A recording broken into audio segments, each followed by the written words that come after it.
जनता जनार्दन किस प्रत्याशी को देगी अपना आशीर्वाद, किस करवट में बैठेगा चुनावी ऊंट?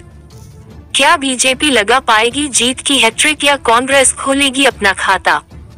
राजस्थान विधानसभा चुनाव को लेकर विधानसभा क्षेत्र अनूपगढ़ में प्रत्याशियों की ओर से पूरे दमखम से प्रचार प्रसार किया जा रहा है और मतदाताओं को साधने के लिए प्रत्याशी और उनके समर्थक जुटे हुए हैं।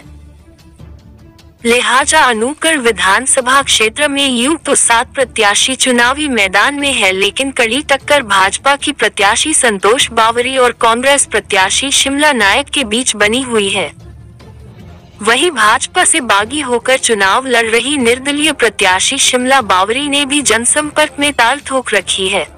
चुनावी समीकरण ये कहते हैं कि विधानसभा क्षेत्र अनूपगढ़ में भाजपा लगातार तीसरी बार जीत की हैट्रिक लगाने के करीब नजर आ रही है, जबकि कांग्रेस में जनसंपर्क की दहाड़ सुनाई नहीं दे रही।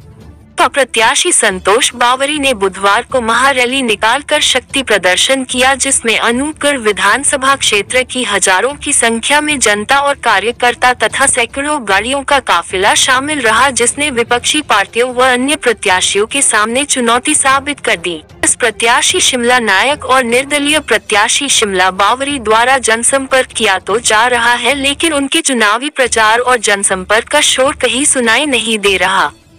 स्टार प्रचारकों की सभा का क्या हुआ असर?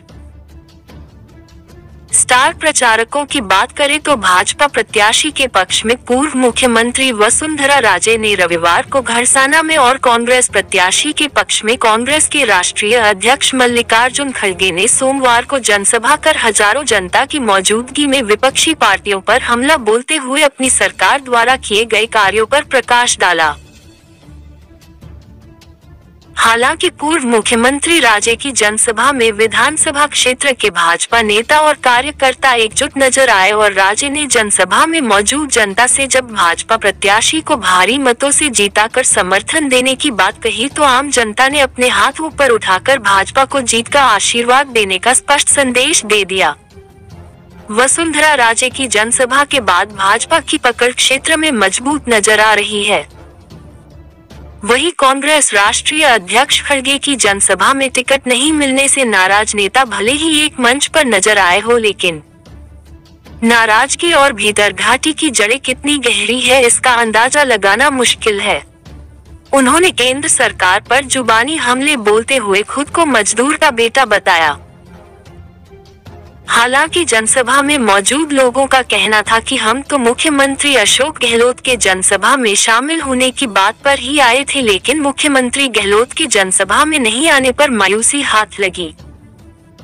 वहीं दूसरी ओर कांग्रेस के राष्ट्रीय सचिव और जिला प्रमुख कुलदीप इंदौरा के समर्थकों के चेहरे पर इंदौरा को टिकट नहीं देने की नाराजगी नजर आई। हालांकि अनूपगढ़ को जिला बनाने के बाद कांग्रेस को जिले के मुद्दे का कितना फायदा होगा, ये भी देखने वाली बात है। चुनावी समीकरण क्या कहते हैं? चुनावी समीकरण यही कहते हैं कि भाजपा मजबूत स्थिति में नजर आ रही है और भाजपा प्रत्याशी संतोष बावरी को लगातार जनसंपर्क मिल रहा है, जबकि कांग्रेस प्रत्याशी शिमला नायक द्वारा जनसंपर्क किया तो जा रहा है, लेकिन जनसंपर्क की ज्यादा चर्चा सुनाई नहीं दे रही है। भाजपा ने शक्ति प्रदर्शन कर अपने मजबूत स्थिति दिखाने का प्रयास किया है, लेकिन कांग्रेस द्वारा अभी तक ऐसा कुछ भी नहीं किया गया जिससे ये स्पष्ट हो सके कि कांग्रेस बीजेपी को टक्कर दे रही है। फिलहाल बीजेपी नंबर 1 पोजीशन पर नजर आ रही है। हालांकि जनता किस प्रत्याशी को वोट के माध्यम से अपना आशीर्वाद देगी और चुनावी समीकरण का ऊंट किस करवट बैठेगा, इस बारे में अभी कुछ स्पष्ट कहना मुश्किल है। डी एस सारस्वत की खास रिपोर्ट।